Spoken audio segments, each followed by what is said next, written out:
Yan mga cool, unang pakarga po natin, unang full tank at medyo mahaba-haba po ang ating biyahe. At ayan, tayo po ay re-retrat na guy, mula po dito sa Kalibo tayo po ay bibiyahe hanggang Cavite. Tatawid dagat po tayo ngayon at titingnan natin kung tama ba ako na mas mahal ang diretso kesa dumaan ng Mindoro. Time check ngayon po ay alas 3 ng madaling araw guys, ito po ang pinili natin para makarating tayo ng Batangas ng may liwanag pa. Fast forward tayo mga cool. Time Space War. Ngayon na.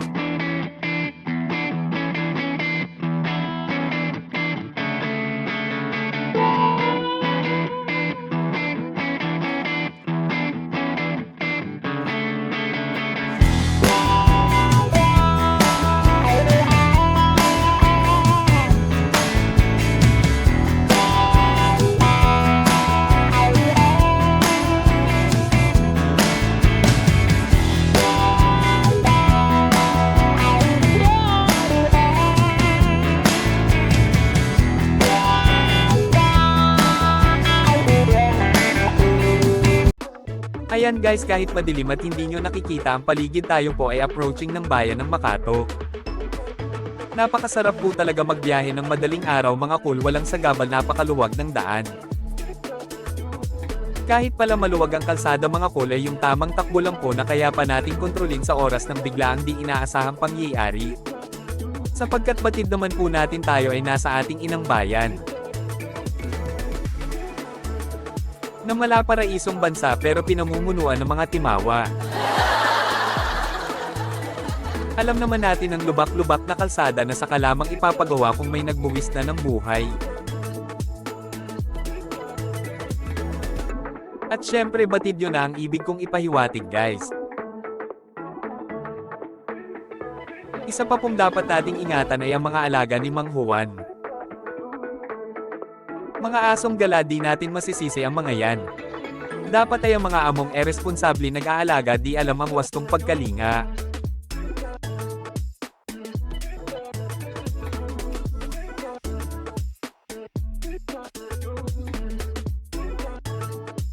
At yan mga cool, tayo ay nandito na sa Campo Verde.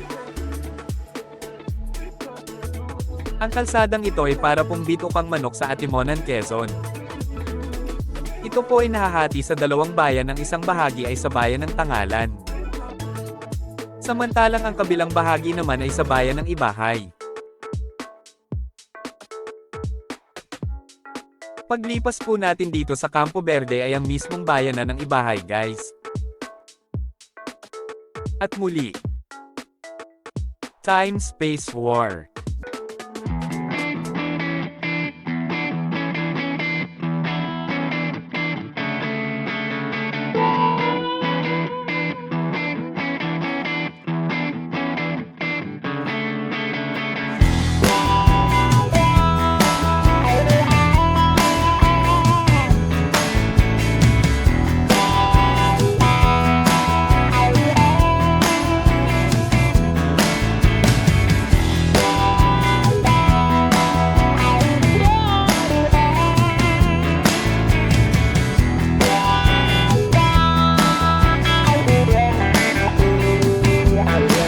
A few moments later. Yan mga cool, tayo ay nakalagpas na ng poblasyon ng Ibahay, tayo po ay approaching ng Nabas.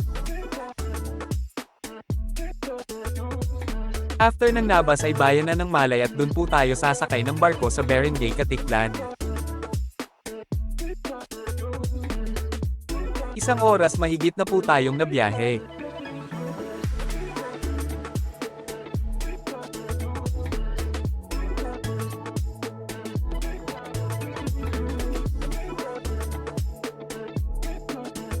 At ayan na bukang liwayway na guys, nagpaparamdam na si Haring Araw.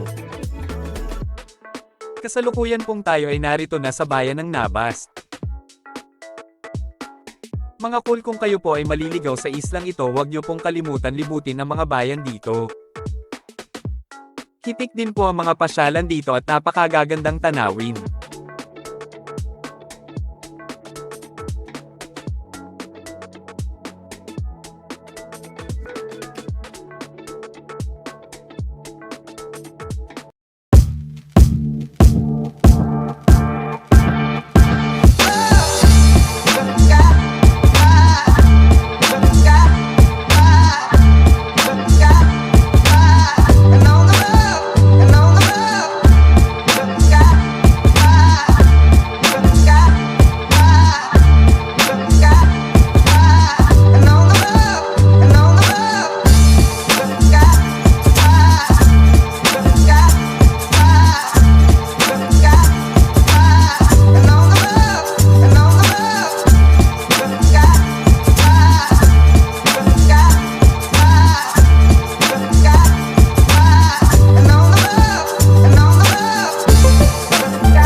Hindi lamang po Boracay ang magandang lugar dito guys, marami pa pong iba, bawat bayan ay may magagandang pasyalan, lalo na ang patungong Antique, mga cool kakaiba ang scenery.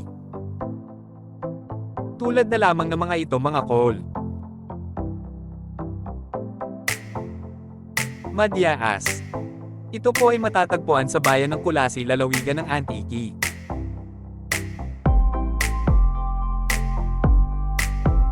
Bakawan ito naman po ay matatagpuan sa Kalibo, Aklan.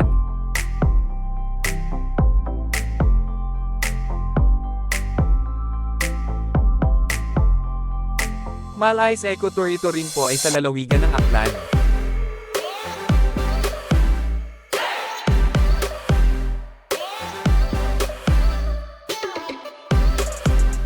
Hawili Falls, ito naman ay sa Tangalan, lalawigan pa rin ng Aklan. At marami pa guys, hindi po kayo mauubusan sa islang ito. Siya nga pala mga kulang, kalsadang ito ang isa sa mga nagustuhan ko, napakaganda po ng mga pang cinematic na tanawin, ito po ay sa bayan ng Nabas.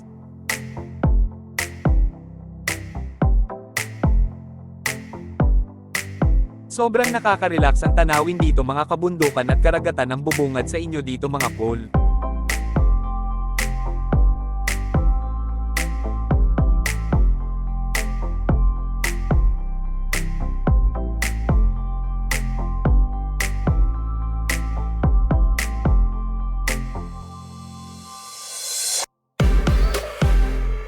Sabayan pa ng napakasariwang hangin ay talaga namang amazing.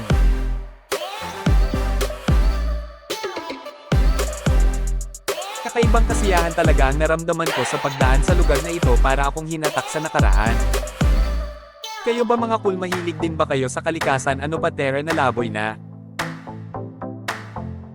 Namnamin natin ang ganda ng Pilipinas, enjoy natin ang bigay sa atin ng Panginoon.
few moments later.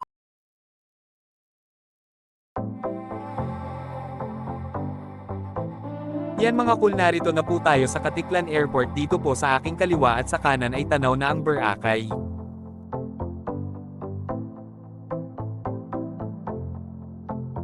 Kung kayo po ay magbuburakay, dito po kayo lalapag at pagkatapos ay sasakay kayo ng tricycle papuntang port para naman sumakay ng bangka patawid ng Boracay. Guys, kung natatanaw nyo ang islang ito, yan na po mismo ang napakapopular na Boracay.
A few moments later.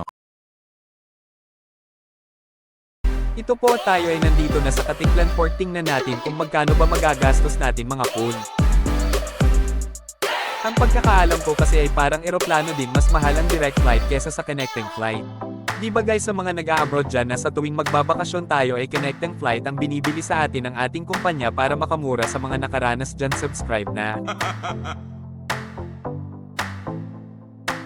Yan guys, hahanap muna ako ng masasakyan. Tingnan natin kung sino ang aalis ng maaga at i-update ko kayo kung magkano ang ating babayaran. 2,000 years later. At ito na nga, tayo ay nakasakay na. Hindi ko na po nabidyohan ang pagbili ko ng ticket sa kadahilan ng lowbat na pala ang ating camera. Susundin nyo lamang po ang instruction ng mga crew ng barko para po may ayos ang motor natin ng safe at walang gasgas kundi iyak ka.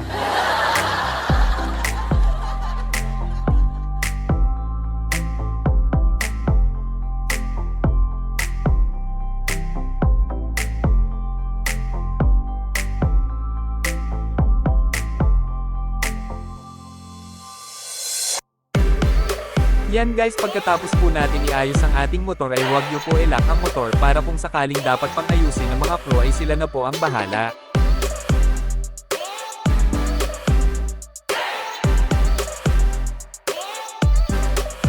Shoutout po sa dalawang crew na ito na napakaingat at mababait pa laban lang sa buhay mga cool. God bless.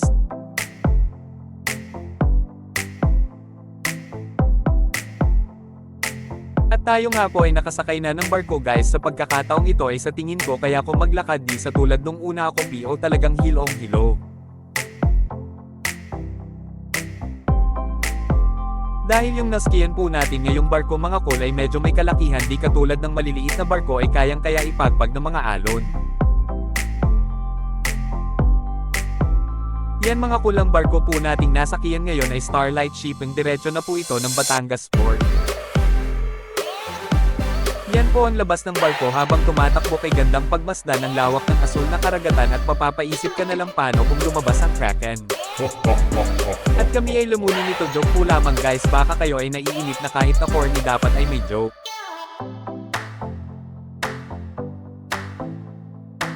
Napakasarap po tingnan ng malalayong kabundukan na napakaliit kumpara mo sa karagatan.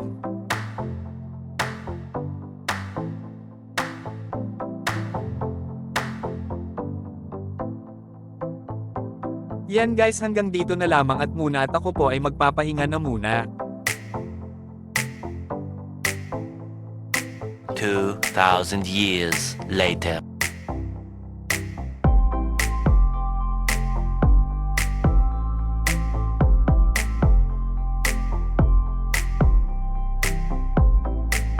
At Pagkatapos nga po ng halos 12 oras ay tanaw na natin ang pampang ng Batangas guys.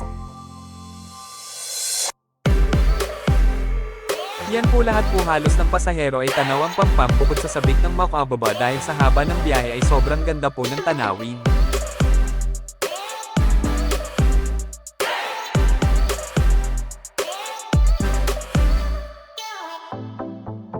Maya-maya po lamang mga cool ay tayo ay dadaong na at babiyahe po naman uli pa uwi ng Cavite.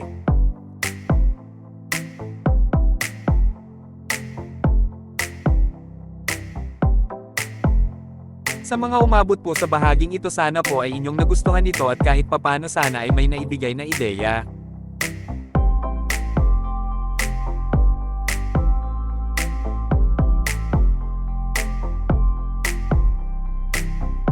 A few moments later. Yan nga guys at tayo ay nanaog na ng barko. Bago po kayo bumaba ng barko ay ihanda na po ninyo lahat ng gamit at i-checkeng maayos kung walang nakalimutang gamit guys.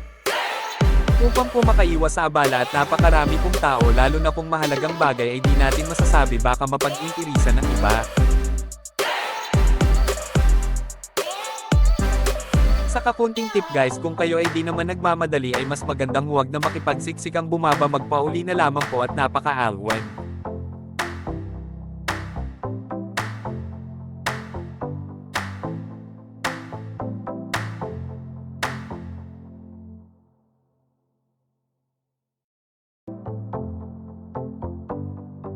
Yan guys, sa wakas isa na lamang na truck ay makakalabas na tayo dahil nag-iisa akong motor, ako ang pinakahuli special, diba pero masakit.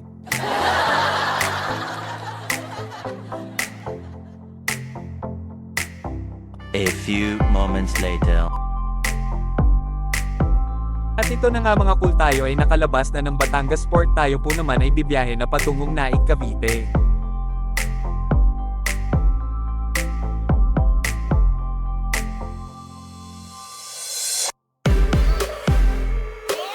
Yan mga cool, sa underpass na ito tayo ay kakaliwa patungong Bawan, Batangas.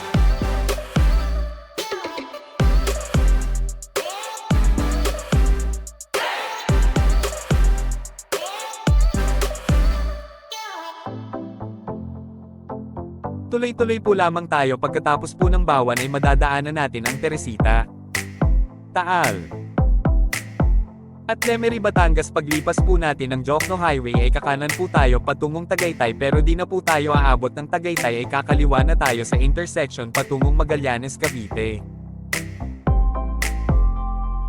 A few moments later.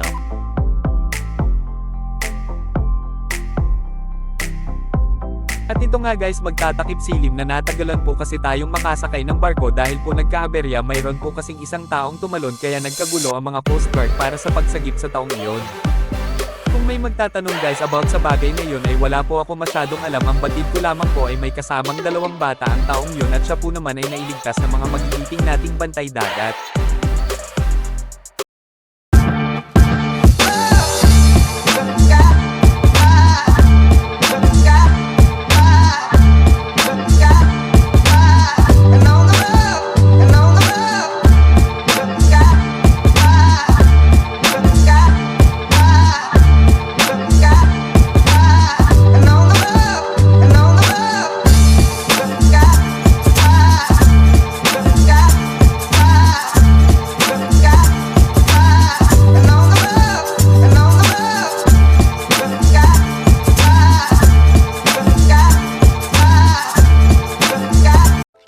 Thousand years later.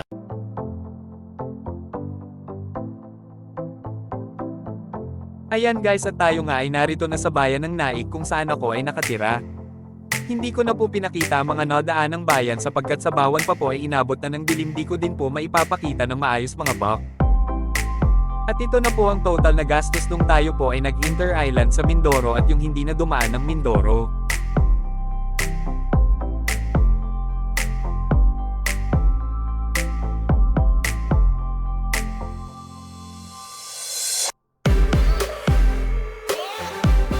Po kasama dyan ng gas at merienda guys, ang 3 times po ako nagpa-gas up, di naman po pare-parehas, total po ng gas ko ay 845 pesos guys. Kapag po kasi 4 bars na lang ang gas ko ay nagpapa full tank uli ako guys, kaya dumating ako sa destinasyon ay marami pa kong gas. At ito naman ang konsumo ko sa biyaheng ito mga cool.